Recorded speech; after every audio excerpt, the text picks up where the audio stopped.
à l'événement Miroir, miroir, les biais cognitifs et l'estime de soi de Bistro Brain. Je me présente, Mélissa Gagnon. Je suis membre du comité organisateur de Bistro Brain. C'est la deuxième fois que j'anime un événement Bistro Brain aujourd'hui, donc je vais garder mes petites notes proches de moi pour la soirée. Rapidement, le concept des événements Bistro Brain, donc c'est 4 présentations de vulgarisation scientifique d'environ 12 minutes chaque, suivies d'une période de 5 minutes de questions. Il va y avoir une pause dans le milieu, donc 2 présentations, une pause de 10 minutes, puis les 2 dernières présentations. Le but des événements reste toujours de démocratiser le savoir à travers le plaisir. Donc, on vous souhaite la bienvenue ce soir et merci d'être aussi nombreux. Veuillez noter que l'événement est enregistré, donc vous pouvez revoir encore et même partager les présentations si bon vous semble. Il y aura un quiz aussi à la fin de toutes les présentations. Donc, on vous conseille de rester à l'affût et à l'écoute des présentations. Puis, petit spécial, aujourd'hui, pour ceux qui sont habitués à nos soirées puis à nos quiz et cadeaux, en fait, aujourd'hui, c'est 4 cadeaux qui sont offerts, donc double attention. Puis, finalement, merci à nos commanditaires, donc les Fonds de recherche du Québec et nos précieux collaborateurs raccourcis, sans qui cette soirée n'aurait pu être possible.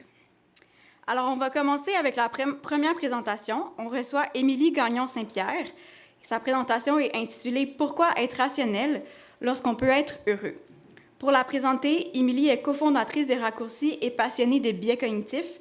Elle est doctorante en psychologie cognitive et sa thèse porte sur le rôle du raisonnement logique dans les relations intergroupes. Alors, la scène est à toi.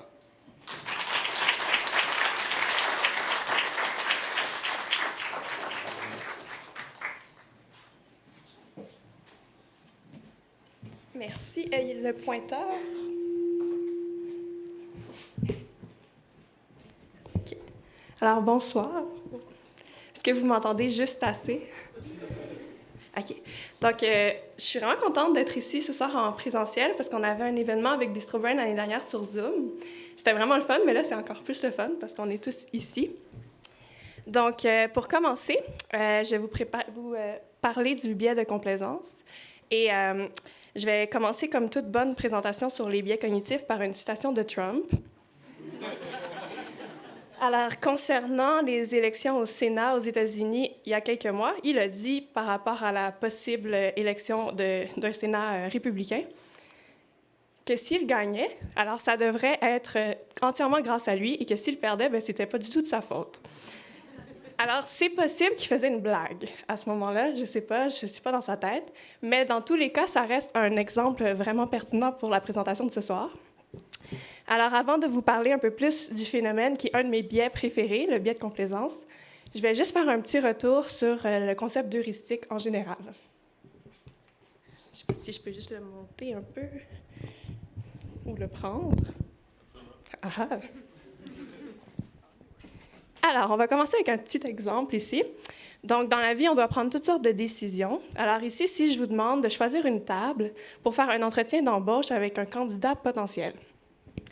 Alors, vous pourriez vous dire que la table rouge est plus appropriée parce que dans l'autre option, on est comme soit trop loin ou trop proche, puis c'est un peu malaisant. Ou vous pourriez vous dire que dans un contexte COVID, la table bleue est plus appropriée en termes de distance. Donc, je ne vous vois pas très bien, mais la main levée, qui choisit la table bleue? Vite, vite. Qui choisit la table rouge? Wow, OK. Eh bien, je vous ai berné. Parce qu'en réalité, les deux parallélogrammes sont identiques. Et là, on va avoir une animation majestueuse.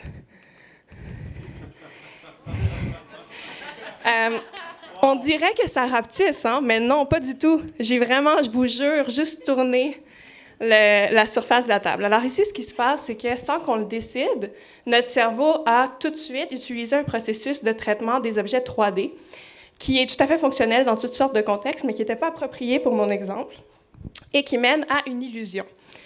Donc ici, on parle d'une heuristique parce que c'est vraiment comme une solution clé en main. C'est une règle d'art qu'on utilise et qui fonctionne dans toutes sortes de contextes. On est vraiment chanceux d'avoir ça, ça nous rend super efficaces. On est avare, et ça nous permet de trier toutes sortes de choses, de prendre plein de décisions sans avoir à utiliser beaucoup d'énergie. Souvent, ça se fait même de façon inconsciente. Je ne sais pas pour vous, mais moi, je n'ai pas décidé d'utiliser un processus 3D, là, ça s'est fait tout seul. Et peut-être que, comme moi, vous continuez à voir les tables comme étant différentes, même après ma super démonstration. Mais dans certains cas, comme pour l'instant, ça nous mène à un biais cognitif, qui est une erreur par rapport à une norme ou à une réalité. Et ces erreurs-là, elles ne sont pas complètement aléatoires, elles sont prévisibles et elles sont identifiables, répertoriables et systématiques. Donc, le biais de complaisance, on sait à peu près dans quel contexte ça survient plus. On sait un petit peu pourquoi. Donc, ce n'est pas tout à fait aléatoire, on comprend un petit peu le processus qui mène à ça et les heuristiques qui mènent à ça. Et comme la table, c'est difficile à corriger juste parce qu'on sait, on ne devient pas soudainement habile à les éviter. Alors, pour revenir à un de mes biais préférés, qui est le biais de complaisance, moi, j'ai réalisé l'existence de ce biais-là pour la première fois quand j'étais tutrice au cégep. Et je trouvais ça intéressant de connaître les raisons que les étudiants trouvaient pour expliquer leurs succès ou leurs échecs dans des examens. Donc, est-ce que c'est parce qu'ils ont bien étudié qu'ils ont réussi? Est-ce qu'ils ont échoué à cause qu'ils ont mal étudié ou parce que le prof était mauvais ou parce que la matière n'était pas représentative de l'examen? Ça, c'est assez commun. Et en fait, ce qui se passe avec ce biais, c'est que dans la vie, on est toujours en train d'essayer de trouver des causes puis des explications à des phénomènes. On n'est pas des observateurs passifs. Donc, supposons que votre ami est arrivé en retard ce soir, vous ne vous êtes pas seulement dit « Ah, mon ami est en retard ». Vous vous êtes sûrement dit « Mon ami est en retard parce que… » il est tout le temps en retard, ne fait pas attention, ou il y a eu une panne dans le métro. Vous avez essayé de penser à une explication sur le retard. Et on fait ça pour tout. Vous vous êtes fait laisser par votre partenaire amoureux. Pourquoi? Est-ce qu'il y a un problème avec vous ou avec l'autre personne? Donc, on va essayer de trouver des explications qui sont soit plus internes ou plus externes. On le fait même pour des choses qu'on devrait savoir qui ne sont pas réellement de notre contrôle. Par exemple, si vous gagnez un prix au casino, vous allez quand même avoir l'impression d'avoir eu une stratégie qui a permis que ça arrive, même si on devrait savoir que le hasard y est pour beaucoup. Alors, ce qui va distinguer notre interprétation des succès puis des échecs, c'est qu'on va avoir des attributions plus internes par rapport à un succès.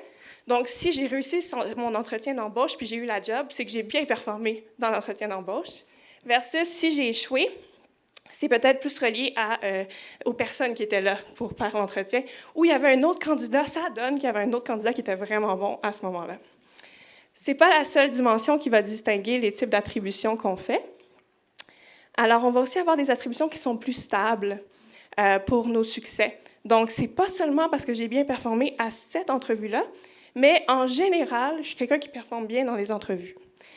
Et si j'ai échoué, c'est l'inverse à ce moment-là. Donc, ce n'est pas parce qu'il y a tout le temps des gens qui sont meilleurs que moi dans le processus d'application, mais là, ça donne que c'est arrivé cette fois-ci. Ce que ça nous permet de faire, c'est d'avoir plus confiance en notre capacité d'avoir des postes pour les prochaines applications aussi. Donc, on se sent mieux. C'est aussi simple que ça. Même chose au niveau de la globalité de la cause qu'on va trouver. Donc, je ne suis pas seulement bonne dans les entrevues pour un poste en lien avec des accordéons, mais juste en général, dans les entrevues, je me débrouille bien. Alors, pourquoi est-ce qu'on a ce biais-là? Une des raisons principales, c'est pour préserver notre estime de soi. Donc, ça prend beaucoup d'énergie dans la vie si on est toujours à faire face à toutes les menaces qui peuvent affecter notre estime. On préfère préserver une vision positive de nous-mêmes. Et aussi, on n'a pas envie de faire face à toute la culpabilité potentielle de savoir qu'on est responsable de tous nos échecs. Et même, il y a des études qui montrent que si on a un public avec normalement là, une bonne estime de soi, donc dans la norme au niveau d'estime de soi, puis si j'avais passé toute la présentation à vous insulter, puis après j'avais mesuré votre biais de complaisance, bien, il aurait été un peu plus élevé, parce que c'est un biais qui va augmenter avec des menaces à l'estime de soi. Maintenant, je veux m'excuser parce que j'ai un titre très mensonger. Pourquoi être rationnel quand on peut être heureux? J'ai appris ça dans le laboratoire de recherche sur le raisonnement logique. Ça prend des titres sensationnalistes, sinon personne ne vient aux présentations. Alors, non, je ne vous souhaite pas de renier la lucidité parce que quand on n'est pas lucide, bien, on apprend moins. Donc, on connaît tous des gens qui ne sont jamais responsables de leurs erreurs et qui continuent à commettre les mêmes erreurs parce que ce n'était pas de leur faute, alors pourquoi apprendre? Par contre, une dernière notion qui est très intéressante par rapport à la santé mentale, c'est que même si c'est un biais qui a été démontré de façon générale dans plusieurs populations, il serait moins présent chez les populations qui ont des problèmes de santé mentale comme la dépression ou l'anxiété sociale. Donc, quand on est dépressif, on se trouve poche, Pour être très simple dans mon explication, on a des cognitions qui sont plus négatives par rapport à nous-mêmes. Donc, on va avoir moins tendance à avoir un biais de complaisance à ce moment-là que quand on va bien. Aussi, au niveau développemental, les moments de notre développement où est-ce qu'on se sent moins bien, comme à l'adolescence, mais là, on va avoir tendance à avoir moins de biais de complaisance. Alors, quoi faire avec tout ça? À partir du moment où vous êtes complètement convaincu de l'existence de ce biais, on peut essayer de développer le réflexe de penser à des explications alternatives. Donc, pourquoi mon ami est en retard? Peut-être qu'il y a d'autres explications, comme le retard du métro. Je vais attendre, je vais penser à d'autres sources d'explications. Puis quand ça nous concerne, puis qu'on se sait encore plus biaisé, à ce moment-là, on peut demander à des gens autour de nous, à des amis peut-être pas des amis, à des gens le plus neutre possible pour essayer d'avoir une vision un petit peu moins biaisée par notre tendance à être complaisant envers nous-mêmes. Donc, voilà, merci. Si vous voulez plus de détails sur ce biais-là et sur d'autres phénomènes qui sont vraiment intéressants aussi, vous pouvez aller sur notre site Internet de Raccourci. Puis, il y a plusieurs entrées. En fait, toutes les présentations ce soir, ça va être par des présentateurs qui ont écrit des entrées sur des biais sur le site de Raccourci. Donc, voilà.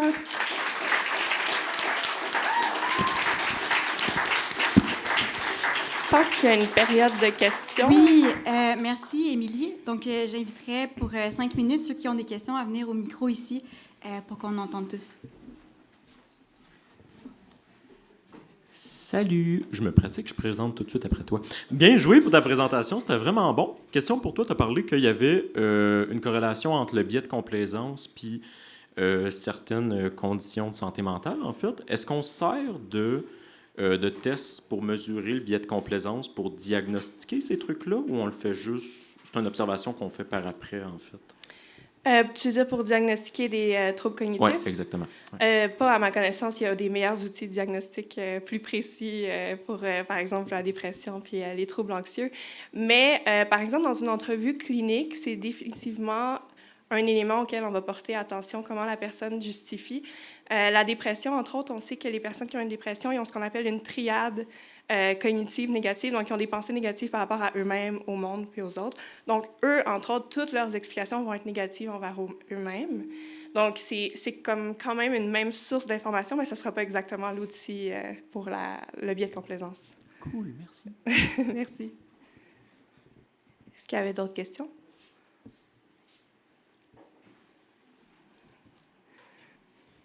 Salut, moi, je suis vraiment un inconnu au concept de Bistrobrain.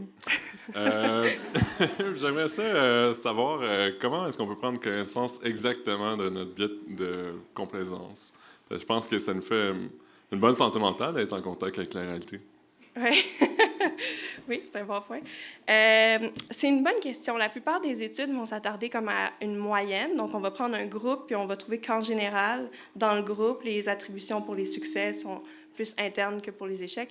Je ne pense pas qu'il y ait d'outils qui soient diagnostiques au niveau individuel, mais peut-être aller voir un psychologue, je ne sais pas, pour avoir une opinion un peu neutre de nos attributions. Des reflets, des reformulations. Exact. C'est bon, merci. Un psychologue pourrait dire comme « Ah, OK, donc c'est pas du tout de ta faute », ce genre de reflet. Est-ce qu'il y avait d'autres questions? Oui. Oui, allô. Très belle présentation d'abord, j'ai beaucoup aimé ça. Merci. Je me demandais s'il y avait une différence notoire entre à propos de ce biais, le biais de complaisance, entre les genres. Mettons, gars-filles.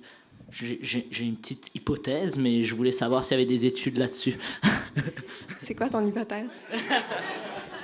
Évidemment que on va prendre Trump par exemple. C'est qu'il y a beaucoup plus de confiance en soi dégagée puis apprise, on s'entend là. Fait que je me disais que ça jouait sûrement en faveur qu'il y ait plus de biais de complaisance envers les hommes. Voilà, c'est ça. Intéressant. Dans les méta-analyses, donc des études qui font des études sur plein d'études, il n'y avait pas de réponse claire à cette question. Donc, si je me souviens bien, la moyenne était un peu plus élevée pour les hommes, effectivement. Mais je ne pense pas que la conclusion était précise à ce niveau-là. Et je pense que cette distinction-là est plus présente à l'adolescence. Donc, il me semble que les jeunes adolescentes ont plus de difficultés d'estime de soi et que ça serait une période où on voit plus de distinctions. Mais aussi, il y a comme certaines différences entre les cultures également, là, si je me souviens bien. Oups. Ah, non. OK. Si je me souviens bien, les pays asiatiques avaient un niveau plus faible de biais de complaisance que les pays, nos pays. Mais c'est pas aussi flagrant que le simple phénomène du biais de complaisance lui-même. Est-ce qu'il y a d'autres questions? Pierre-Luc? Oui, Émilie, merci pour ta présentation. C'était vraiment excellent. D'après toi, est-ce que c'est parce que tu as été bonne ou parce qu'on a trop bu d'alcool? Je vais réserver mon jugement. Mais il y a une présentation tantôt sur le biais d'angle mort, je crois. Donc, moi, je ne suis pas biaisée du tout. Oui? Salut. Quand tu présentais, j'ai une petite question qui m'est venue en tête. Je me suis demandé s'il y avait des liens avec certaines idéologies, mais dans un sens inverse, où je pense à une idéologie un petit peu plus capitaliste, où tu es responsable de tes propres malheurs et de tes propres succès, mais j'ai l'impression que ce serait comme l'inverse d'un biais de comme sur-responsabilisation. Y a-tu des recherches sur comme les allégeances politiques puis le biais?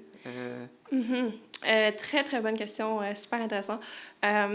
Je sais qu'il y a toutes sortes d'études sur les idéologies, puis les biais en général. Je ne sais pas s'il y en a eu sur le biais de complaisance. Personnellement, je suis intéressée là, par ta lignée. J'aurais tendance à aller dans cette direction-là aussi. Par contre, les études dont je parlais sur la distinction entre les cultures sont vraiment poches. On fait juste prendre le même outil puis le comparer, puis ça ne va pas très loin. Là. Fait qu'au niveau de l'explication sous-jacente à pourquoi il y a une différence, ça reste à développer, là, vraiment. Merci. Je pense que c'est tout. Ah non, excuse-moi. C'est bon. Bien, merci pour ta présentation, Émilie. Puis ma question, c'était, est-ce qu'il y a un lien entre le biais de complaisance puis le trouble de personnalité narcissique? Sûrement. Oui, hein? C'est un biais qui est comme plus souvent... J'imagine que ça doit être plus souvent observé. J'ai pas la réponse scientifique à ta question. J'ai pas lu d'études sur cette question-là, mais j'ai commencé un stage clinique en psychologie. Okay. C'est bon. Puis ce soir, là, j'aurais envie de dire oui. OK, c'est bon. Merci. Merci. C'est bon. Fait que je pense que je vais laisser la parole. Bon.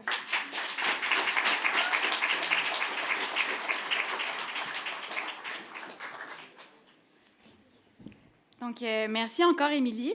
On va recevoir maintenant la deuxième présentation de la soirée. Alors, la présentation de Fabrice Valcourt, intitulée « Nos pensées comme un livre ouvert, l'illusion de transparence ». Pour le présenter, Fabrice est gradué de la maîtrise en philosophie de l'UQAM et poursuit une carrière en enseignement de la philosophie au Cégep.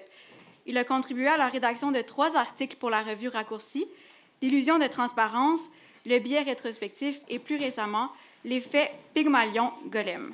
Alors, Fabrice.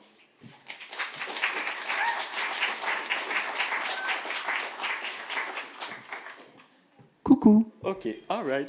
Je vais juste me partir un petit timer pour pas que je parle pendant une demi-heure, c'est mon genre. Là. Yahoo! OK, ben un gros merci pour la présentation. Effectivement, mon nom, c'est Fabrice. Aujourd'hui, je vous parle de l'illusion de transparence, où c'est quand les autres, vous avez le feeling qu'ils peuvent lire dans vos pensées, en fait. Très important que vous devez retenir, une salade niçoise, ici. Très important pour le reste de la présentation, c'est l'exemple sur lequel je vais revenir tout au long de mes 15 minutes de jaselette. Avant de rentrer dans le biais, plus spécifiquement, juste vous donner un petit peu de contexte. Moi, dans le fond, effectivement, j'ai gradué... Ben oui, j'ai gradué de la maîtrise en philo. Assez récemment. Donc, moi, je n'ai pas fait d'études en psychologie au niveau universitaire, mais je me suis quand même beaucoup intéressé au biais cognitif. Donc, j'ai peut-être pas nécessairement la même expertise, mais très certainement le même intérêt. On peut y aller maintenant directement avec l'illusion de transparence. Je vous disais tout à l'heure, en fait, que l'illusion de transparence, c'est une question de feeling, principalement, right? Là, ce que je vais faire, c'est que je vais vous demander, prenez un petit 10 secondes, essayez de penser à la dernière fois où vous avez fait l'effort conscient, volontaire, de dissimuler une émotion à quelqu'un. Gardez ça pour vous, s'il vous plaît.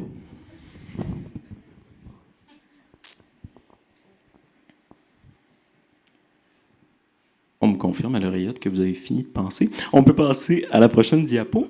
Vous avez sûrement pensé à des genres d'exemples où vous jouiez à des jeux, par exemple, ou par exemple, vous jouez au poker avec un ami, vous tentez de dissimuler la main que vous avez à l'autre personne, vous êtes vraiment stressé parce que vous avez comme la pire main, mais vous faites semblant que ça va très, très bien, ce genre de situation-là. Ce que je vais faire ce soir, c'est que je vais vous donner un exemple que moi, j'ai vécu récemment. Quand ma copine a fait une salade pour moi. Ma copine est dans l'auditoire ce soir, je ne parle pas dans son dos, donc quand même important. Donc, je vous mets en contexte, je reviens du travail une fois, « Wow, tu m'as fait une salade! » Ma copine me dit « Oui, j'ai travaillé très fort, j'ai coupé les petits légumes, j'ai cuisiné les petits œufs, j'ai lavé les haricots, je ne sais pas qu'est-ce qu'elle a fait. » Mais finalement, tout ça pour dire qu'elle a préparé ce repas-là pour moi. Okay? Ce qui est arrivé, c'est que j'ai pris quelques bouchées et finalement, c'était vraiment pas mangeable. Donc, ça arrive aux meilleurs d'entre nous, right? Mais ce que j'ai fait, plutôt que de le dire à ma copine, en fait, ça c'est bien important, j'ai dissimulé mon dégoût, en fait, puis je lui ai fait croire que c'était la meilleure salade niçoise que j'avais mangée, donc très clairement celle de Ricardo, encore une fois. Donc, le genre d'échange qu'on peut avoir dans une situation comme ça, c'est est-ce que tu aimes ça? Est-ce que c'est bon? Moi, je réponds oui, c'est fantastique, c'est merveilleux. Il y a deux trucs qui se passent ici, en fait. Moi, d'un côté, je dissimule mon émotion à l'autre personne, mais pourtant, j'ai comme le petit feeling que ma copine, qui me connaît très, très bien, assez dans le fond que j'aime pas ça, là. Même si moi, là, joue la meilleure game de bluff de ma vie, là, puis je suis comme, c'est vraiment excellent, mon amour. On fait la même salade la semaine prochaine, s'il te plaît. J'ai l'impression qu'elle sait. Ce feeling-là, en fait, qu'on a, c'est précisément l'illusion de transparence, en fait. C'est un biais cognitif où, au moment où on essaye de dissimuler, encore une fois, une émotion à quelqu'un, on a vraiment l'impression que la personne, elle peut voir ce qui se passe dans notre tête, au fait. Okay? Je parle beaucoup des émotions ce soir parce que c'est un truc qui est très facile à expliquer, mais ça peut être des pensées, par exemple. Si moi, je pense à un éléphant rose, vous pensez tous à un éléphant rose maintenant, mais si je pense à un éléphant rose, puis que j'essaie de vous faire croire que je ne pense pas à ça du tout, en fait, ben il y a des situations où vraiment je vais avoir l'impression que vous savez tous que je pense à un éléphant rose. Vous lisez en quelque sorte dans mes pensées. Pourquoi ce truc-là, ça arrive, en fait? La principale raison qui explique l'illusion de transparence, c'est vraiment le fait qu'on ait un accès privilégié, en fait, à nos pensées, en fait, et à nos états intérieurs ou nos émotions. Okay? Ce qui va se passer, en fait, c'est que là, encore une fois, je vais vous demander de faire une petite expérience, là, ou juste réfléchissez à quand vous pensez que vous êtes en accès direct avec ces pensées-là. Right? Vous êtes les seuls à penser vos pensées, habituellement. Donc, vous êtes les seules personnes qui pensent ces trucs-là, mais parce que ce sont vos pensées, ce sont vos émotions, pour vous, c'est très, très évident, en fait, okay, que vous vivez ces émotions-là, ces pensées-là. Okay? Donc, parce que ça devient très, très évident pour vous, okay, vous pensez que ça devient très, très évident pour les autres. Puis c'est dans ces contextes-là que l'illusion de transparence apparaît. En fait. Okay? Je vous donne un autre exemple. Encore une fois, là, vous allez voir, j'utilise beaucoup... oh non, reviens! J'utilise beaucoup des analogies et des exemples où je ne suis pas à mon meilleur, mais ça fait partie de la vie. Je suis très poche aux échecs. Okay? Puis les gens avec qui je joue sont très, très bons. Okay? Pour les gens, okay, mon frère, entre autres, qui est ici aussi, lui, qui a lu énormément de théories, qui connaît très, très bien les échecs, quand il voit l'échiquier, qu'il voit les pièces placées, automatiquement, il sait quoi faire. Il sait, c'est dans sa tête, il y a un accès direct à ça. Il connaît très, très bien ça. Pour lui, c'est évident, en fait. Tandis que pour moi, là, bien sincèrement, j'ai aucune idée là, comment ça marche puis ce que je devrais faire. Okay? Vraiment. Donc, les échecs, c'est un petit peu la même chose que nos pensées dans l'illusion de transparence, en fait. Le fait que ça soit très, très évident pour nous, okay, on a l'impression que ça devient très, très évident pour les autres. Mon frère, quand je joue aux échecs contre, lui, dans sa tête, il ne comprend pas comment ça se fait que je ne vois pas ces trucs-là. C'est si évident pour lui. Okay? Donc là, pour l'instant, je vous ai expliqué c'était quoi l'illusion de transparence, pourquoi ça arrive, ce truc-là, mais je peux aussi vous parler de comment est-ce qu'on peut le répliquer en laboratoire. En fait, c'est qu'on peut faire des expériences en fait, pour mesurer ce truc-là dans certains contextes. Ce qu'on va faire, en fait, ça se passe plus ou moins en 3 étapes. Là. On va prendre quelqu'un, on va l'asseoir devant une télévision, right, meilleure soirée de sa vie, et on va lui dire, on va lui montrer une vidéo, puis on va dire à la personne de dissimuler l'émotion que devrait susciter la vidéo. OK? Dans la littérature que j'ai lue, c'était beaucoup des vidéos normalement humoristiques. Right? Donc, on va montrer une vidéo drôle, puis on va demander à la personne de tout simplement dissimuler à une caméra qui la filme le plaisir qu'elle ressent à regarder la vidéo drôle. OK? Ensuite, ce qu'on va faire, c'est qu'on va demander à la personne de juger si elle a bien dissimulé son émotion. Et ce qu'on remarque, la plupart du temps, c'est que les gens pensent qu'ils dissimulent très, très, très mal leurs émotions, en fait. Donc, ce qu'on va réaliser, c'est que on va regarder le vidéo où on les filme, right? Alors qu'elles regardent la télévision. On ne voit pas du tout l'émotion qu'ils sont en train d'avoir, mais pourtant, eux vont dire que l'émotion était hyper mal dissimulée, en fait. Donc, c'est dans ces contextes-là qu'on peut rencontrer l'illusion de transparence. Là, ça fait quoi? Ça fait 7 minutes que je parle. Vous êtes peut-être en train de vous demander pourquoi est-ce qu'on parle de ça? En fait, c'est quoi l'importance d'étudier un biais comme l'illusion de transparence ou n'importe quel autre biais là, qu'on pourrait voir ce soir? En fait, principalement, le but d'étudier ça au niveau social, c'est d'éviter de reproduire ces biais cognitifs-là dans certains contextes, puis d'être tout simplement plus au courant du fait que ça arrive. Pour l'illusion de transparence, il y a 2 raisons principales. D'abord, il y a une conséquence interpersonnelle de l'illusion de transparence, right? Si je reprends l'exemple de la salade niçoise avec ma copine, elle croyait vraiment que j'avais adoré la salade niçoise, donc un problème au niveau de la communication à ce moment-là, right? Elle pense que j'ai adoré ça, alors que très clairement, j'ai pas aimé ça du tout. Mais il y a aussi un problème personnel où l'illusion de transparence, dans la plupart des contextes, bien, ça crée de l'anxiété, en fait. Ça va venir vous stresser dans une situation où vous ne devriez pas vraiment avoir à être stressé parce que les gens ne sont pas dans votre tête, en fait. C'est aussi simple que ça. Encore une fois, je reviens sur mon exemple. Donc, dans le contexte personnel, right, c'est... petite parenthèse, ça me fait vraiment plaisir que vous riez parce que c'est moi qui ai fait tous les petits dessins sur MS Paint. C'est vraiment... C'est long et laborieux, vous savez pas à quel point... Non, mais vous êtes vraiment fin, mais écoutez, c'est le fun. Donc, encore une fois, c'est photoportrait de moi et mes pensées. Donc, ce qui arrive, en fait, dans la situation, moi, je vis un stress qui est énorme, right? Parce que j'ai vraiment l'impression que ma copine, elle lit dans ma tête, elle sait que ça salade niçoise, c'est dégueulasse. Elle va me laisser. Va falloir que je me trouve un autre appart. Qu'est-ce qu'on va faire du chat? T'sais, toutes ces affaires-là arrivent. Puis, du côté de ma copine, c'est problématique aussi, en fait, parce qu'elle, dans sa tête, elle n'est pas là. Elle ne voit pas, en fait, que sa salade est vraiment dégueulasse. Right? Donc, elle va s'inscrire à l'ITHQ en cuisine. Elle va envoyer sa salade à Ricardo. Ricardo va rire d'elle en public. Non, j'exagère, mais c'est quand même des conséquences qui sont bien réelles. Là, d'un côté, tu as une conséquence personnelle pour l'illusion de transparence. Tu vis un stress quand tu as l'impression que les gens peuvent lire dans ta tête.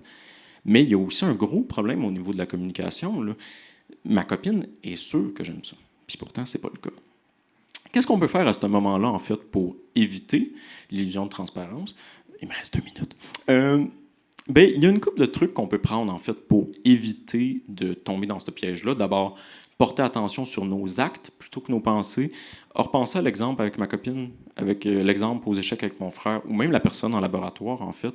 Si on se concentre plus sur la façon dont on agit, la façon dont on paraît en public, en fait, on va vite se rendre compte que nos émotions puis nos pensées sont bien dissimulées, right? C'est bien, bien rare que c'est clair qu'on donne à autrui une émotion ou une pensée. Même chose pour le problème au niveau des relations interpersonnelles. Si moi, j'avais été plus explicite par rapport à comment je me sentais avec la salade niçoise de ma copine, ben j'en aurais probablement pas remangé la semaine d'après. Ça aurait été clair.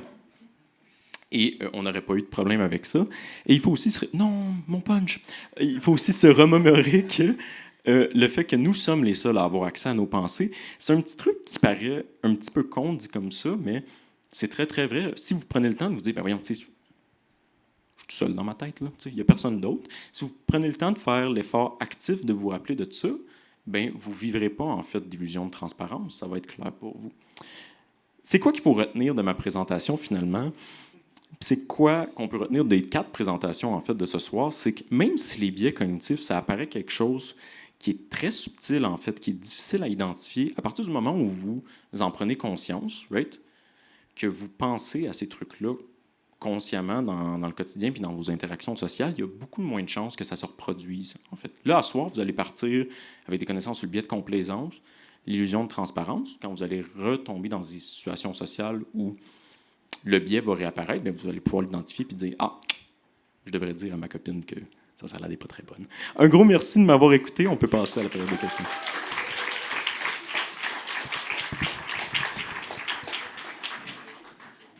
Merci beaucoup, Fabrice. Donc, encore une fois, je vais inviter les gens qui ont des questions à venir au micro ici. Je vais juste revenir sur Ricardo parce que c'est drôle.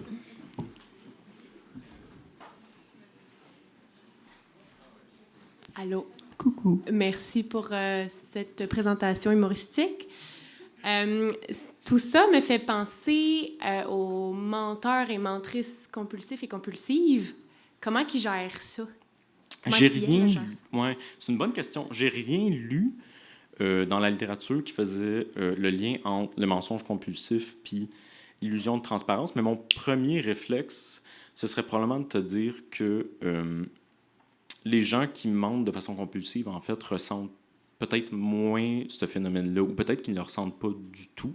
En fait, c'est justement parce qu'ils ne le ressentent pas qui n'ont pas cette culpabilité-là par rapport aux mensonges puis à leurs pensées, parce qu'il faut penser que l'illusion de transparence, le stress qu'on a, c'est de la culpabilité, finalement. Right? Donc, le fait qu'il n'y ait peut-être pas ça, en fait, c'est peut-être ça qui permet, en fait, cognitivement, ou comme, qui leur permet de justifier, en fait, l'usage du mensonge à ce point-là, en fait. Ouais.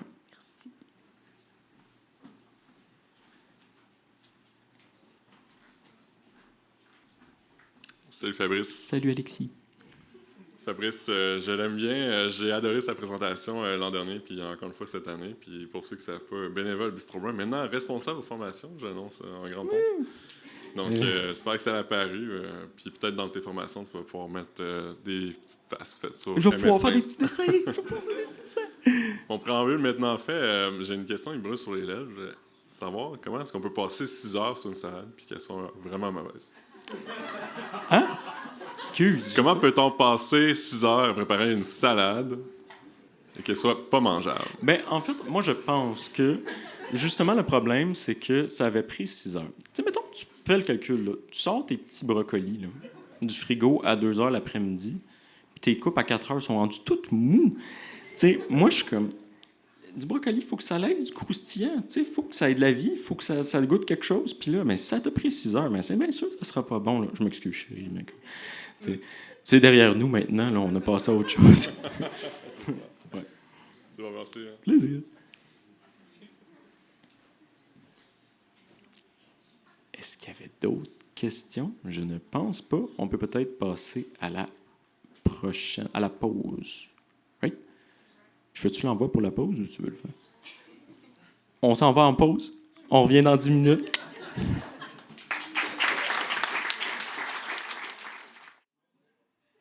Alors, on va recevoir la 3e présentation de la soirée. Donc, on reçoit la présentation de Nascan Gilles, intitulée « Au royaume des biais cognitifs, les aveugles sont rois et reines ». Pour le présenter, Nascan étudie la psychologie à l'UQAM, où il réalise ses travaux de recherche doctorale qui portent sur la facilitation de la pratique de méditation de type présence attentive, mindfulness ou pleine conscience. Il est le président et cofondateur de l'organisme Méditation en zone éducative. Donc, accueillons Nascan.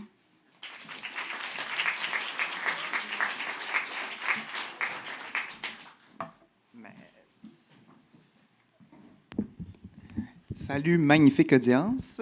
Est-ce que c'est trop fort quand je parle de même? Super. Alors, je vais moi aussi me mettre un petit timer parce que j'ai moi aussi la tendance à parler beaucoup. Et voilà. Et je vais commencer ma présentation, malheureusement, par une mauvaise nouvelle. Donc, on apprend de belles choses sur les biais cognitifs aujourd'hui. Malheureusement, il y a de grandes chances que seulement un quart d'entre vous rentriez chez vous ce soir en utilisant le savoir que vous allez avoir. Je bloque dessus? C'est mieux comme ça, Mel? Parfait. Alors, il y a beaucoup de chances que seulement un quart d'entre vous rentriez ce soir en utilisant toutes les belles choses que vous allez avoir appris aujourd'hui pour vraiment porter attention à vos propres biais cognitifs et essayer de les corriger. La plupart d'entre vous allez certainement plutôt utiliser ce savoir-là pour critiquer votre blonde, votre chum, vos collègues, votre boss, votre superviseur de recherche. Alors, en quelques mots, c'est le biais de l'angle mort. Et on pourrait se demander pourquoi un tel biais existe. En fait, moi, je me pose la question, comment ça se fait qu'on ne vit pas dans une société, une utopie rationnelle sans biais? Ça fait longtemps que les philosophes se questionnent sur la rationalité humaine, ses limitations, et il y a pas si longtemps, mais il y a quand même 60 ans, la psychologie cognitive est née, et on a commencé à identifier les biais cognitifs avec beaucoup de rigueur et de précision. Donc, on pourrait s'attendre à ce qu'aujourd'hui, dans nos débats publics, on ait plein de mécanismes qui nous permettent d'être libérés de ces biais-là. Malheureusement, vous savez sans doute, comme moi, que ce n'est pas nécessairement la tendance qu'on observe dans notre société. En fait, on constate une augmentation des positions extrêmes plus fermées. Et il n'est pas rare, je suis sûr que vous avez assisté à ce genre d'interaction, que vous pouvez peut-être, mais sans doute pas, vous reconnaître dans l'idée de voir dans nos opposants politiques des gens qui comprennent rien, qui voient pas le monde tel qu'il est, contrairement à nous. Et certainement, les réseaux sociaux amplifient ce phénomène. Mais amplifie, c'est le mot-clé. Il ne les crée pas, parce que ce phénomène-là, il prend racine dans le biais de l'angle mort. Très simple à expliquer, en quelques mots, on perçoit facilement les biais chez autrui, mais pas chez nous. Et là, j'utilise le mot « biais », mais on pourrait aussi parler plus largement d'arriver à percevoir les erreurs de jugement, la partialité, le manque d'objectivité, d'identifier que cette décision-là, elle a été faite, mais c'est à cause du contexte, à cause d'une émotion. Mais évidemment, nous en tout cas ce soir, on commence à avoir du vocabulaire pour parler des biais cognitifs, il y a même le risque qu'on s'en sente plus immunisé. En fait, il y a un quart de la salle qui va sortir d'ici en se croyant plus immunisé aux biais cognitifs parce qu'ils en ont appris davantage. Donc, c'est comme si notre regard était tourné vers les autres et que les biais s'accumulaient sournoisement dans notre dos. Alors, je vous entends me dire, mais Nascan, pourquoi? Alors, pourquoi ça arrive? On va voir quelques explications, mais peut-être même que certains d'entre vous connaissez l'effet meilleur que la moyenne, qui est un effet très robuste où, sur tout plein de caractéristiques, on se perçoit comme étant meilleur que la moyenne. Alors, ça ne va pas arriver sur tout. Par exemple, moi, faire des parallèles, je suis mauvais. Et si on me demande à quel point tu es bon à faire des parallèles, disons qu'on met une échelle qui va de 0 à 10, puis 0, c'est un enfant de 2 ans dans un go-kart, puis 10, c'est Jacques Villeneuve. Je ne sais pas si Jacques Villeneuve fait des parallèles, mais il doit être bon avec les chars. Je vais me situer quelque part près de 2. T'sais. Par contre, si on me demande de me noter sur une caractéristique qui est socialement désirable, puis surtout qui est floue, qui est difficile à définir, comme par exemple la moralité, là, je suis moral. Dans une échelle de 0 à 10, où 0 serait peut-être Hitler et 10, Nelson Mandela, je vais m'approcher du Nelson Mandela, là. Alors, ça, c'est un effet qui est très robuste, et on pourrait se dire, peut-être les biais cognitifs, c'est juste ça. Les gens évaluent qu'ils sont meilleurs que les autres, en termes ou qui sont meilleurs que les autres à ne pas être biaisés. Mais il y a une petite spécificité à comprendre. Alors, si je prends n'importe quel biais, comme celui que je viens de vous expliquer, le biais de l'effet meilleur que la moyenne, et que j'essaye de le corriger. Donc, par exemple, je vous fais passer un questionnaire où il y a des caractéristiques comme la moralité, et vous devez vous évaluer. Après ça, je vous prends vraiment le temps on s'assoit ensemble, puis on discute. Puis je dis, tu sais, par exemple, Mel qui est ici, tu sais, Mel, il y a quelque chose qui s'appelle l'effet meilleur que la moyenne. Beaucoup d'études qui montrent que... Et là, j'explique vraiment le biais, le contexte dans lequel il survient, et c'est très clair que tu viens de sortir d'un contexte où tu aurais été influencé. Et là, je te demande, Mel, est-ce que tu penses que tu as répondu en étant un petit peu, peut-être, une surestimation de tes capacités? Est-ce que tu penses que ce que tu as répondu, finalement, c'est vrai? Maintenant que tu as appris que ce biais-là existe, ça ne change pas ta réponse? Ou tu penses, maintenant que tu as appris l'existence de ce biais-là, que finalement, peut-être que j'ai mis 9, mais j'aurais dû mettre 10. Et c'est là d'où viennent mes fameuses statistiques de l'ouverture, et ça a été répliqué avec plusieurs échantillons, autant des universitaires que des travailleurs, qu'il y a seulement un quart qui va dire « Ouais, je pense que je me suis peut-être surestimé un peu. Dans le fond, je suis pas Nelson Mandela. » Il y a une bonne partie des gens, donc à peu près la moitié, qui va dire « Ah, ben non, merci de l'information, mais non, je maintiens mes réponses. » Et même, il y a un quart où on va avoir un drôle d'effet. Ça claque, là, c'est pas dans ma tête, là. C'est pas un biais de claquage. OK. Mais est-ce que j'ai une agentivité? C'est-tu quand je m'avance ou ça, c'est un biais de... OK, excusez-moi. Alors, dans le fond, la dernière partie qui est très intéressante pour nous, parce que c'est les gens qui, quand ils apprennent l'existence du biais, ils vont dire « Ah, ce biais-là existe! » Puis la majeure partie des gens, ils surévaluent. Mais moi, je suis meilleur que ça, fait que je me suis sûrement sous-évalué. Donc, ils pensent, après avoir été exposés à l'information, qu'ils ont été, dans le fond, modestes. OK?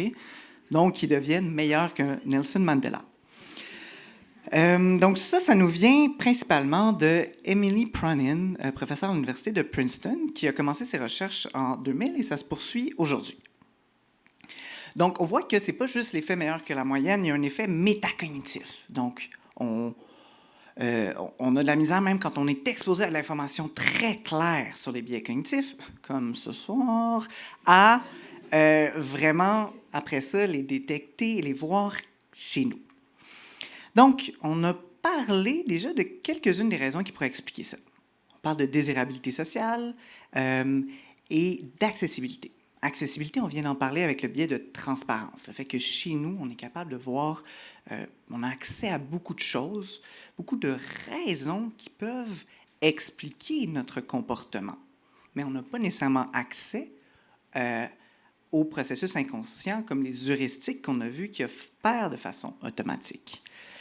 Et la désirabilité sociale, bien évidemment, c'est vraiment plus cool. Ignorez ça. C'est vraiment plus cool de ne pas être biaisé. C'est vraiment quelque chose qui va être désirable, d'être capable de prendre des décisions qui sont justes, de bien voir la réalité. Alors, il y a une autre raison que j'aime beaucoup, et les gens en psychologie vont me dire « Ah, tu parles encore de ça », mais c'est une expérimentation qui est importante à se rappeler. Notre cerveau rationnel, sa fonction primaire, c'est surtout de justifier nos comportements, pas nécessairement de voir la réalité telle qu'elle est. Et j'aime beaucoup l'expérience de Michael Gazzaniga, qui est chercheur en sciences cognitives à l'Université de Californie, qui travaillait avec des patients dont les deux hémisphères ont été coupés. C'est des patients vraiment intéressants parce que chaque hémisphère contrôle des choses différentes. Hein? Notre hémisphère gauche contrôle le langage, chacun de nos deux hémisphères contrôle un émission visuel, ce qu'on voit d'un côté et de l'autre. Donc, c'est très intéressant. Si je présente quelque chose ici à un patient comme ça, il va être capable, parce que son cerveau droit, là, va falloir me suivre, ça va devenir droite-gauche, qui traite l'information, et va être capable de bouger sa main gauche, l'hémisphère droit contrôle la main gauche, pour dire ce qu'il a vu. Par exemple, un soleil, il va être capable de pointer le soleil. Là où ça devient funky, c'est si je demande, par exemple, je dis à la personne « lève-toi ». Là, la personne se lève, mais la partie qui contrôle la parole, c'est l'hémisphère gauche. Donc, si je lui demande d'exprimer pourquoi il s'est levé, il va inventer une raison. Il va dire « Ah, j'avais envie d'aller aux toilettes, j'avais envie de me prendre une bière, je m'en vais ». Il est en train de faire une expérimentation, tu sais. Alors, on voit, ça c'est une expérimentation qui montre que la fonction de notre cerveau, c'est vraiment de justifier. Donc, notre cerveau est un avocat qui va vous défendre à n'importe quel coup.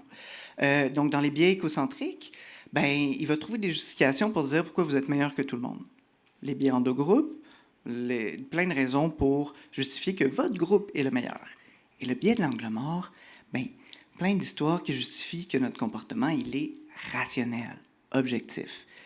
Et d'autant plus, on l'a dit, comme ces biais sont inconscients et automatiques, c'est très dur pour cet avocat-là qui déjà veut nous défendre à n'importe quel prix de considérer la possibilité que peut-être nous aussi on est biaisés.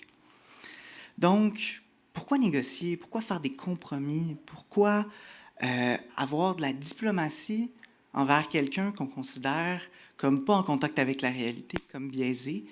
C'est un problème c'est ce qui fait que ce biais-là est un grand problème qui vient vraiment influencer des conflits interpersonnels comme politiques, nationales, internationales.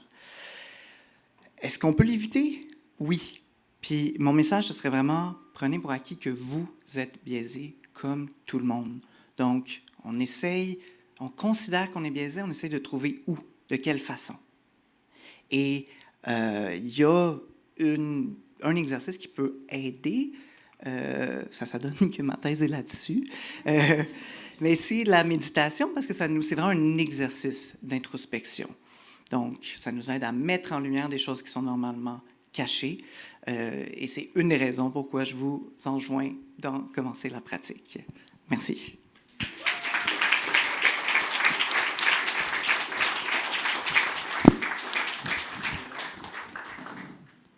Merci, Nascan. Donc, je vais inviter encore une fois les gens à venir poser leurs questions au micro. Salut Nascan, c'était une super belle présentation, bravo. Je voulais savoir, par rapport à la méditation, est-ce qu'il y a des formes de méditation spécifiques que tu recommandes, des trucs pour aider à faciliter la pratique pour les gens qui ont peut-être plus de difficultés? Oui, merci. Faciliter la pratique de méditation, ça ressemble à un beau sujet de thèse. Oui, ben c'est surtout la méditation de type présence attentive, donc où on se pratique, dans le fond, à s'observer sans jugement. Puis généralement, si vous connaissez, si vous pratiquez, vous allez surtout voir que vous n'y arrivez pas, donc vous êtes constamment en train de vous juger. Mais justement, ça pratique l'introspection parce que vous prenez conscience de beaucoup de processus qui sont normalement assez automatiques, assez inconscients. Présence attentive, c'est souvent connu sous le nom de mindfulness ou pleine conscience. Donc, c'est quand même celle qui est trendy ces temps-ci. Si vous oubliez une application, vous avez des chances de tomber là-dessus. Merci. Super présentation en passant. J'ai une question.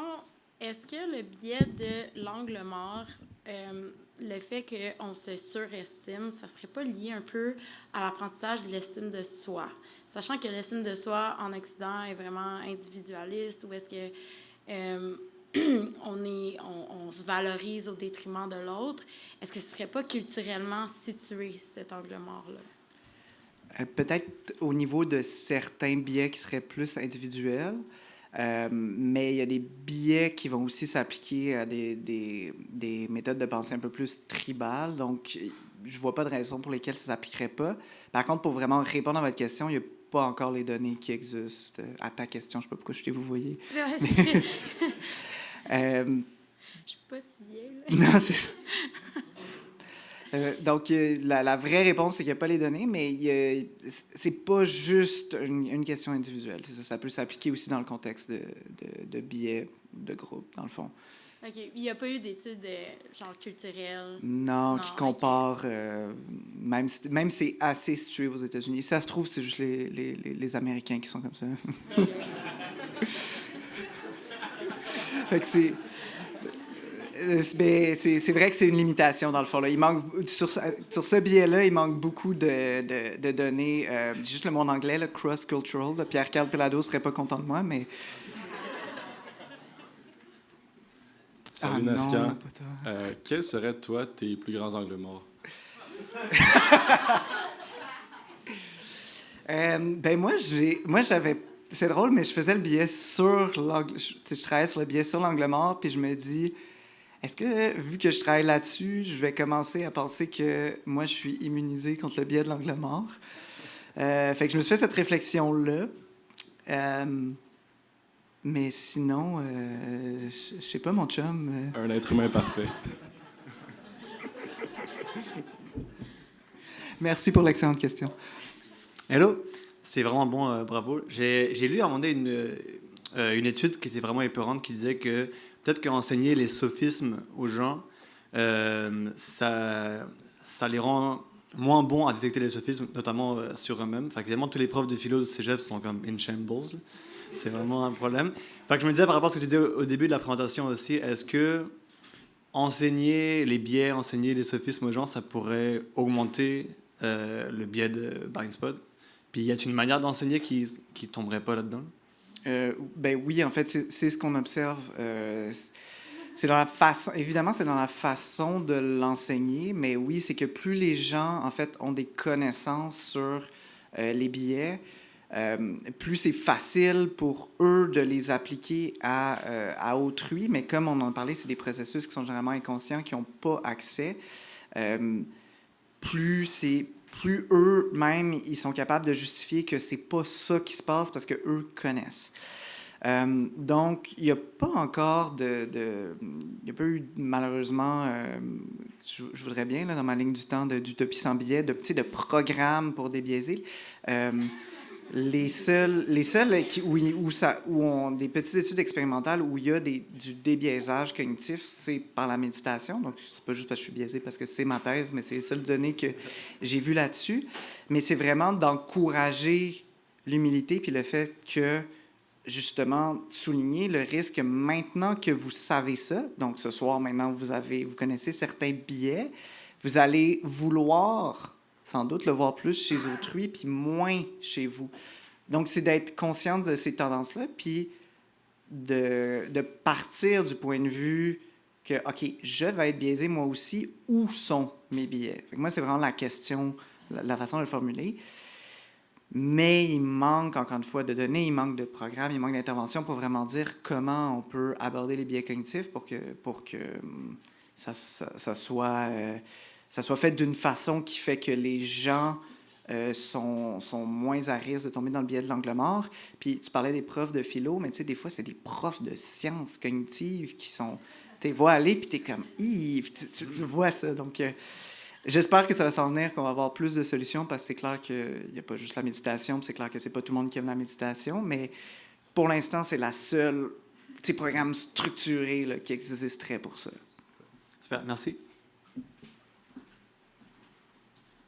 Bonjour, j'aurais une question. Peut-être ma compréhension est mauvaise, mais vous dites que la méditation, c'est le seul moyen, mais en quoi la restructuration cognitive, par exemple, ne serait pas un bon moyen de justement éliminer les biais, parce que c'est un processus thérapeutique qui vient justement à identifier et à proposer des hypothèses alternatives. Bien, je suis corrigé. Oui, non, je ne voulais pas corriger, mais je voulais juste m'assurer de ma compréhension. Je suis vraiment désolé. Mais c'est parfait. C'est la seule... ça me permet une nuance importante. Donc, par exemple, c'est vrai, c'est ce qu'on va faire beaucoup en TCC quand on travaille avec des clients. Mais c'est que c'est long, OK? Donc, c'est un processus qui est long. Fait que ça me permet une bonne reformulation. La méditation, c'est que c'est des effets un peu immédiats. Donc, c'est des études expérimentales où on prend des gens qui ne savent même pas méditer, puis on leur apprend sur le coup. Puis, il y a probablement tout plein de choses d'autres de la méditation, mais des choses qui nous mettent en contact avec nous font prendre conscience de nos cognitions, nous font prendre conscience de notre corps. Donc, je vais corriger. C'est la seule dans le domaine des études expérimentales. Maintenant, à long terme, c'est sûr que la TCC peut être efficace. C'est sûr que probablement toute démarche thérapeutique va favoriser une forme d'introspection qui va aider à faire ça. Mais c'est plus compliqué des fois pour les gens de consulter pour moins biaisé, mais tout à fait raison. J'aurais une autre petite question, parce que c'est vraiment pas une intervention que je connais, mais de base, comment est-ce que vous introduisez la méditation? Est-ce que vous l'introduisez disant que c'est une méthode qui vise un peu à pallier ces biais cognitifs-là? Parce que de base, adhérer à la méditation sous cette justification-là, c'est de reconnaître la présence de biais cognitifs, donc un peu indirectement commencer à... Est-ce que ça fait sens? Bien, sûrement, mais j'ai pas compris. Je pense que c'est correct. Peut-être que j'ai une bière de trop, mais je te souhaite une belle soirée. Désolé.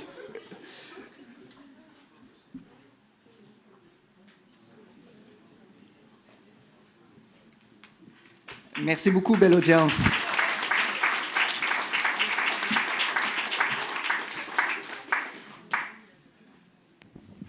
Donc, merci encore, Nascan, pour ta bonne présentation. On va recevoir maintenant la dernière présentation de la soirée.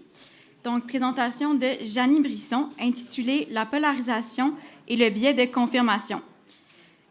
Pour la présenter, Janie est professeure adjointe au département d'éducation et de pédagogie de l'UQAM. Elle se spécialise en logique et psychologie cognitive. Dans ses recherches, elle s'intéresse aux biais de raisonnement ainsi qu'à l'automatisation des principes logico-mathématiques au sein du développement cognitif. Accueillons Janie.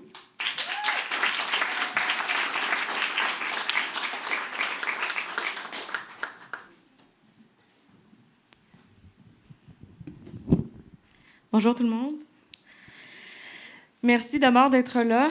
Merci à Bistro Brain et à Raccourci de m'avoir invité. Ça me fait vraiment plaisir d'être avec vous ce soir.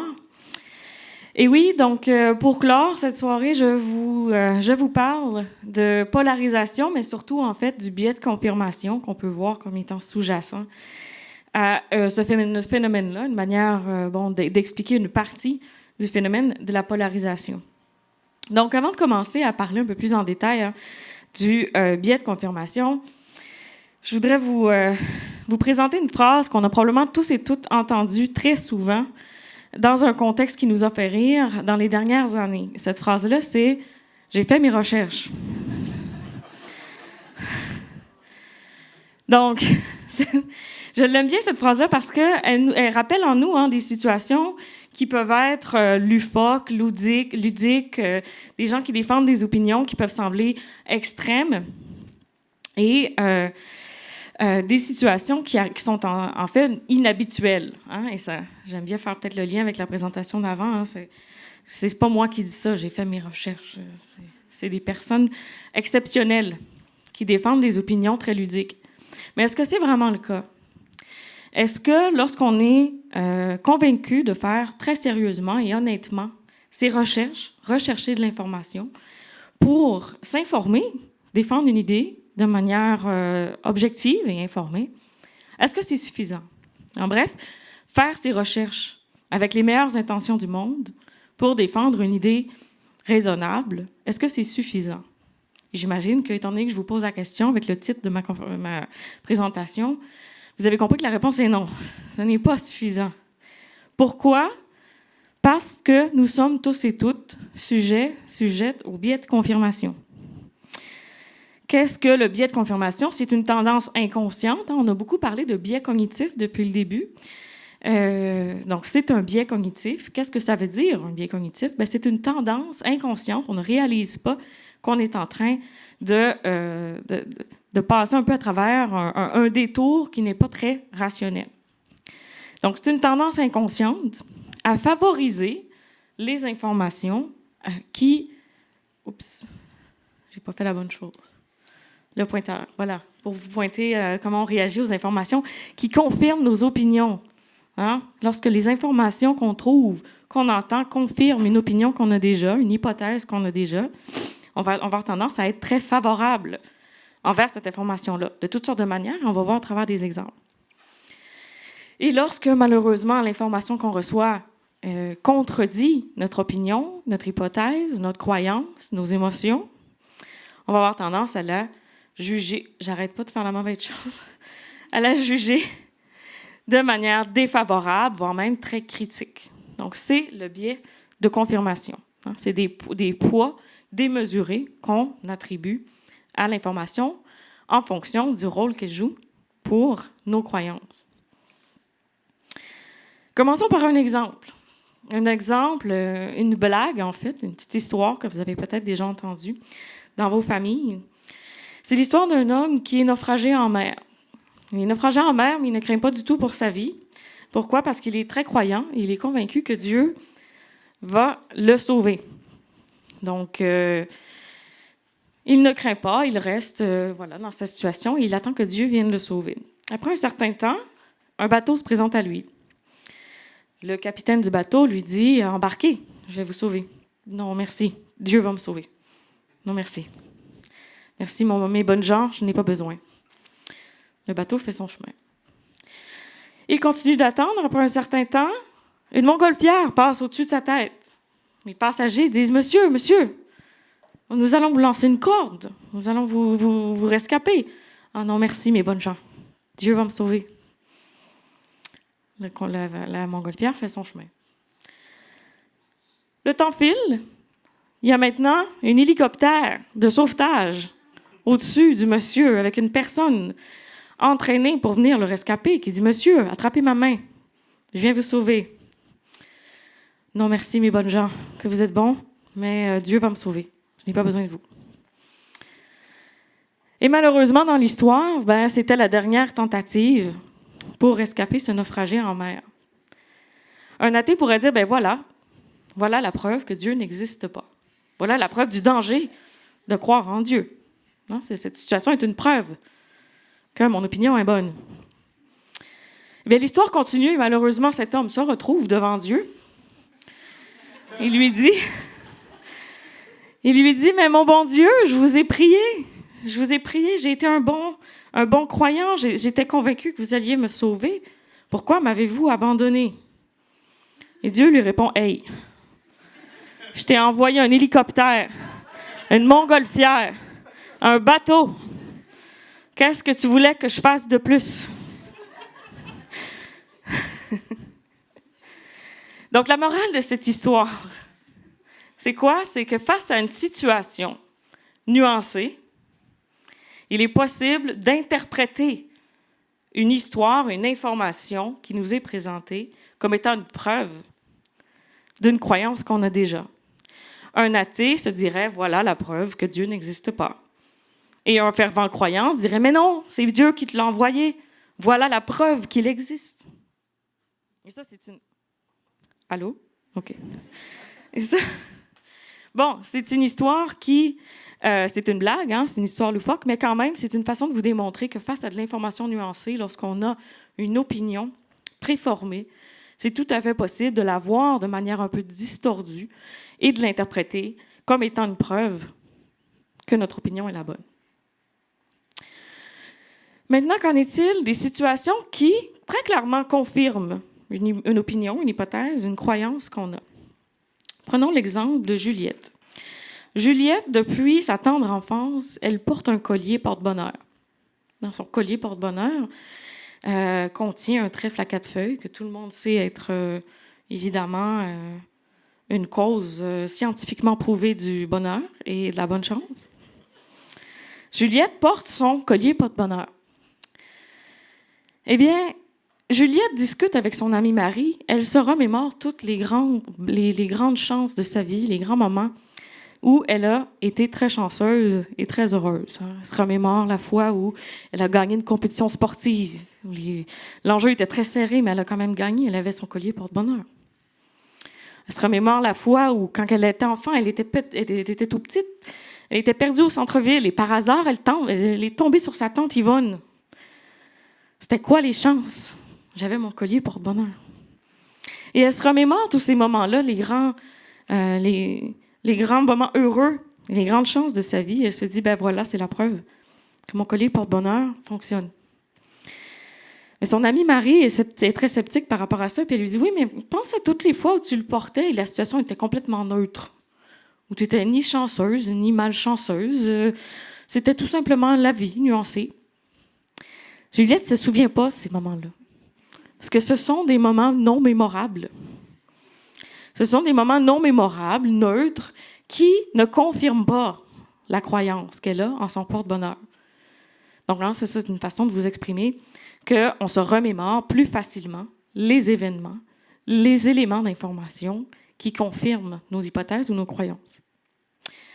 La discussion continue entre Juliette et Marie lui dit, oui, mais rappelle-toi les fois où tu étais malchanceuse. Hein, il y a eu des événements dans ta vie où tu étais très malchanceuse et ça s'est mal passé, c'est mémorable, ça. Juliette lui répond, non, mais c'était pas aussi important quand même. La fois où ma tante Yvonne m'a ramenée à la maison, ça, c'était un gros événement dans ma vie. La fois où j'ai gagné une compétition sportive, c'était tellement significatif. Les moments où j'étais malchanceuse, ça n'a pas d'importance. Donc, ce qu'elle fait dans ce moment-là, Juliette, c'est qu'elle met beaucoup plus de poids aux situations qui confirment sa croyance, comparativement aux situations qui l'infirment. Donc, c'est une autre manière d'avoir un biais de confirmation. Mais Marie persiste, parce qu'elle est très sceptique. Elle persiste et elle lui dit, non, mais Marie, pense aux explications scientifiques, à la théorie des probabilités, on a étudié ensemble. Tu dois bien voir là, que la science contredit ta croyance, ce que tu dis. Juliette lui répond, mais de toute façon, mon porte-bonheur est dans ma famille depuis tellement d'années et de générations. Il y a tellement d'histoires qui montrent que ça fonctionne, il doit bien y avoir une bonne raison.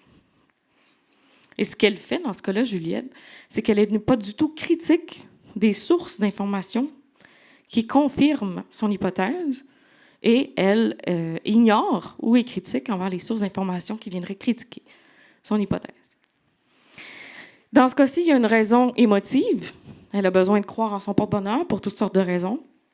Et comme tous les biais, lorsqu'on est dans une situation qui génère des émotions, des croyances importantes, des valeurs, le biais de confirmation a plus de chances d'arriver.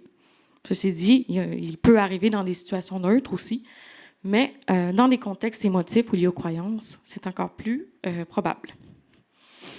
Mais jusqu'à maintenant, je vous donne des exemples drôles, ludiques, qui vous semblent peut-être hors de votre réalité. Pensons à un exemple un peu plus près de notre réalité de tous les jours. Prenons l'exemple de Mathieu et Félix. Mathieu et Félix se trouvent dans une province qui est en élection. Mathieu, ici, est un fervent partisan du Parti bleu. Et là, je donne seulement les couleurs, ça ne veut rien dire.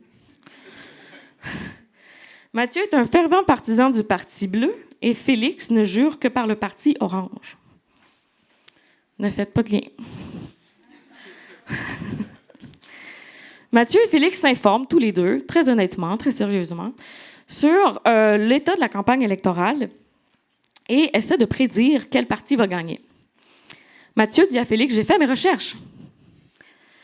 Et tu devrais voir, le sondage qui a été fait, organisé par le Parti bleu, montre que c'est clair, c'est ce parti-là qui va gagner. J'ai vu aussi que c'est le parti qui est appuyé par la tranche de la population la plus nombreuse. Donc, j'ai de bonnes informations, j'ai de bonnes raisons de croire que c'est le Parti bleu qui va gagner. Félix lui répond, non, Mathieu, t'as tort, parce que moi aussi, j'ai fait mes recherches. Et tu devrais voir le nombre de commentaires qui critiquent le Parti bleu après le débat. Et partout où je regarde, et j'ai regardé à plusieurs endroits, sur plusieurs sites, plusieurs sources, partout où je regarde, j'entends des gens qui critiquent farouchement le Parti bleu et qui font l'apogée du Parti orange. Donc, c'est le Parti orange qui va gagner. Dans ce cas-ci, autant Mathieu que Félix sont victimes du biais de confirmation. Pourquoi? Parce qu'ils ont cherché, objectivement, sincèrement, de l'information qui confirme leur hypothèse, leur désir. Ils ont oublié de chercher l'information qui la contredit. Donc, ils ont une fausse impression de la réalité, une impression qui est biaisée. Et ça, à l'ère des réseaux sociaux, c'est encore plus important. Comme ça a été dit dans la présentation d'avant, les réseaux sociaux amplifient certains biais cognitifs et très certainement le biais de confirmation. À l'ère des réseaux sociaux qui filtrent l'information, les algorithmes qui filtrent l'information de manière à nous présenter des partages, des nouvelles, de l'information qui nous ressemble et qui nous plaît, ça fait en sorte qu'on se retrouve dans des bulles de filtre. Dans ce cas-ci, Mathieu et Félix sont dans des bulles de filtre qui leur ressemblent, qui est à leur image. Ce qui biaise largement leur impression de la réalité. Et ce phénomène-là, lorsqu'on est pris dans cette trappe du biais de confirmation, peut avoir des conséquences très grandes, voire même graves. Ça peut donner une fausse impression d'objectivité, avoir vraiment l'impression d'avoir fait ses recherches sérieusement. On a l'impression d'être objectif alors qu'on est très biaisé.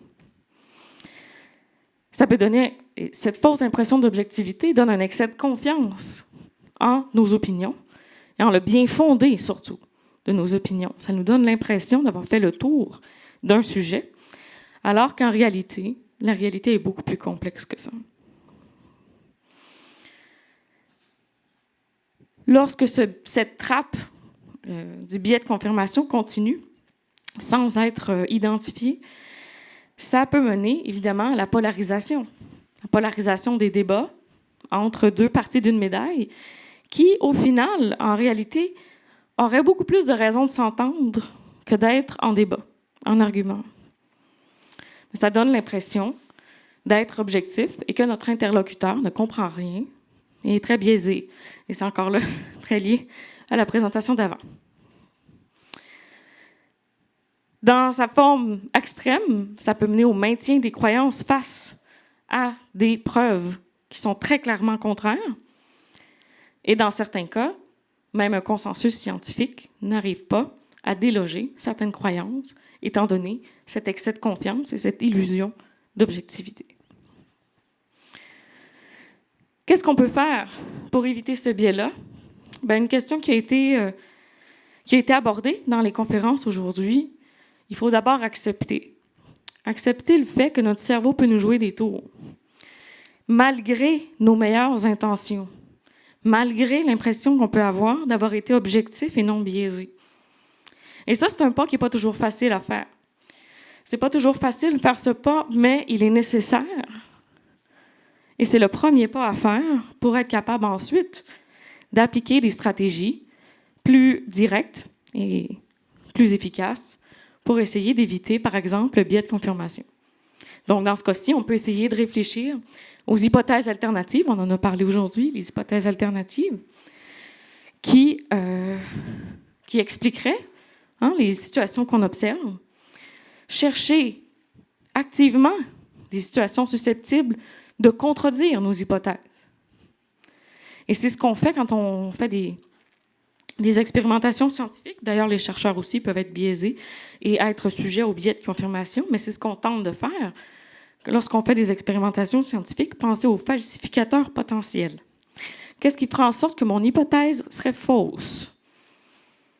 Et c'est une question qu'on doit se poser pour éviter le biais de confirmation, pas simplement qu'est-ce que je dois trouver pour que mon hypothèse soit bonne? Qu'est-ce qui fera en sorte qu'elle soit fausse? Je vais le chercher. C'est pas facile à faire, mais c'est nécessaire. Et finalement, c'est possible aussi d'essayer de réfléchir a priori à une procédure de traitement de l'information, d'évaluation des sources de l'information qui nous est disponible, c'est établir une procédure a priori, hors contexte, pour être objectif, et se faire le pari de s'y référer systématiquement, même lorsqu'on n'aime pas le résultat. Merci.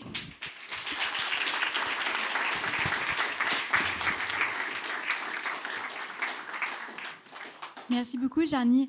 Je vais inviter pour la dernière fois ce soir les gens à venir poser leurs questions au micro ici. Re-salut. OK. Allô, Fabrice? Oui, un gros merci pour ta présentation. Merci. C'est moins clair pour moi. Mettons qu'on veut répliquer ce biais-là en laboratoire, si on veut essayer de tester justement comment est-ce que... tester ce biais-là spécifiquement, comment est-ce qu'on pourrait faire? OK, bien, je peux le faire tout de suite avec la salle, pas juste avec toi, avec la salle. OK, cool. J'ai une règle en tête. Vous ne savez pas c'est quoi. Puis j'ai peut-être l'impression que vous le savez, mais vous ne le savez pas. J'ai une règle en tête. Et ma règle génère une suite de 3 chiffres. Je vous la donne, OK? La suite de 3 chiffres. Et l'objectif pour vous est de découvrir quelle est la règle que j'ai en tête. Donc, ma règle que j'ai en tête, c'est le 2, le 4 et le 6. C'est une suite de chiffres qui est conforme à ma règle.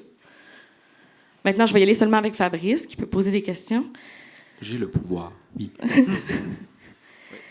Demande-moi si un chiffre ou un autre est conforme à ma règle. 8, c'est-tu conforme? Oui, c'est conforme, cool. Fabrice. 10, c'est-tu conforme? Oui.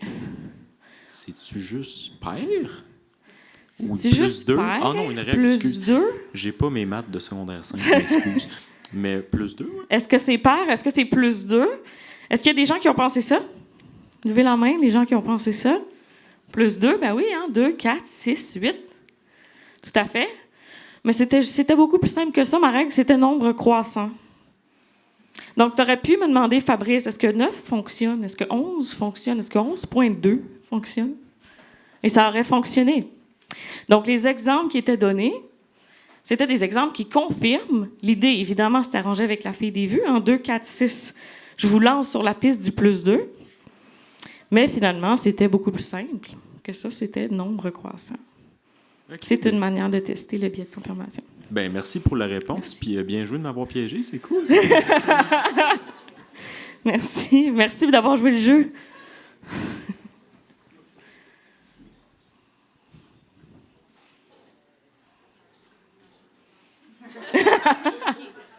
Oui, merci Oui, pour la présentation. J'avais 2 questions. Première, c'est plus technique. Donc, en sciences et problématiques, avec ce biais de confirmation-là, surtout, c'est problématique quand on essaie de publier des articles scientifiques qui ne répondent pas à l'hypothèse, donc des résultats négatifs. Je regarde l'association entre X et Y, je ne trouve pas d'association, je n'arrive pas à publier. C'est un gros problème que je te donne là, mais et on fait quoi avec ça? C'est difficile. Est-ce que c'est une situation qui représente le biais de confirmation? C'est intéressant, c'est vraiment intéressant comme idée. Comme exemple, d'abord, pour la publication scientifique, je vais défendre la publication scientifique d'abord dans ma réponse, parce que j'ai le pouvoir de le faire. Lorsqu'on a des résultats qui sont, par exemple, des résultats positifs, le travail des pairs, c'est de trouver des hypothèses alternatives. Donc, trouver des hypothèses alternatives, c'est quand même une manière d'essayer d'éviter le biais de confirmation. Et le fait que l'examen par les pairs existe, on peut le voir comme étant une raison d'éviter, en fait, justement parce qu'on reconnaît que les chercheurs peuvent eux-mêmes être sujets au biais de confirmation lorsqu'on fait l'examen par des pairs qui sont pas nécessairement d'accord avec nous, voire même en total désaccord avec nous. Ils cherchent des falsificateurs potentiels. Maintenant, les résultats négatifs, c'est-à-dire des résultats qui ne démontrent pas, au niveau statistique, une hypothèse. Je sais que c'est un gros problème en sciences. Il y a des personnes qui considèrent qu'on devrait les publier quand même. D'autres considèrent que ces résultats-là, tout ce qu'ils nous montrent, c'est que ça n'a pas marché. Donc, j'imagine que ça dépend vraiment des études aussi, puis des champs de recherche, mais certaines personnes pourraient dire oui, mais c'est parce que en quoi ça nous informe de savoir que ça n'a pas marché? Ça n'a peut-être pas marché juste parce que la mesure n'était pas bonne. Ça n'a peut-être pas marché juste parce que le chercheur, la chercheuse n'ont pas bien opérationnalisé la variable. Donc, c'est perçu comme étant moins d'informations. Mais les résultats négatifs, c'est intéressant que tu aies pensé à ça avec l'idée du biais de confirmation.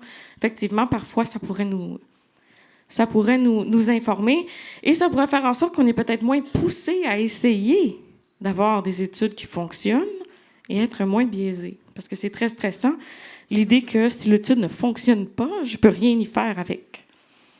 Je ne peux rien produire.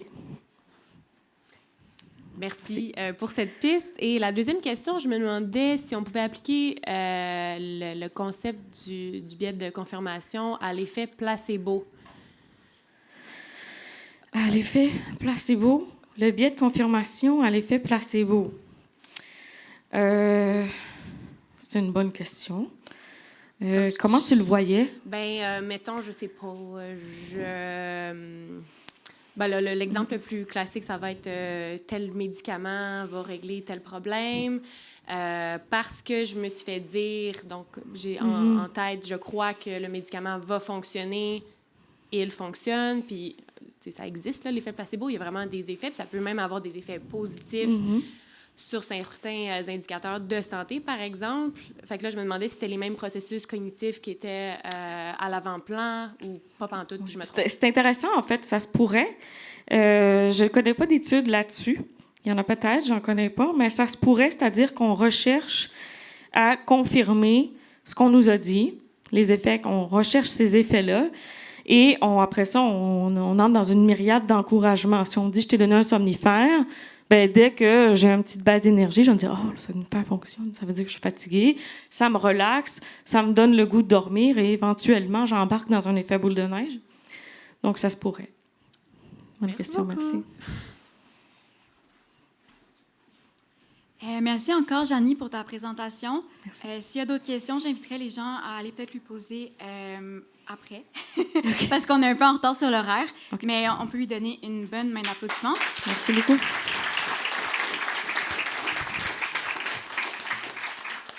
Merci. Je voulais savoir si un représentant de Raccourci voulait venir parler rapidement de Raccourci pour expliquer un peu au public. Merci.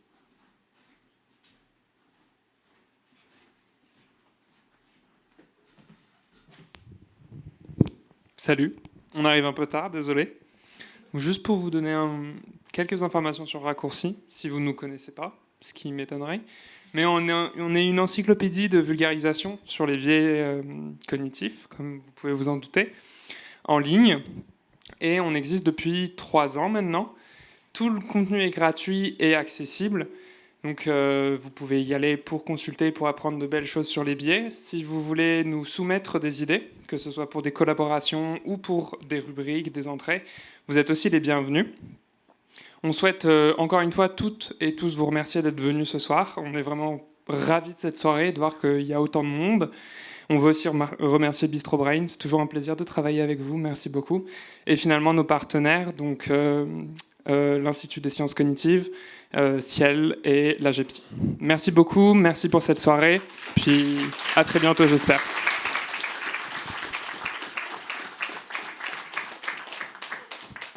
Merci encore une fois à Raccourci.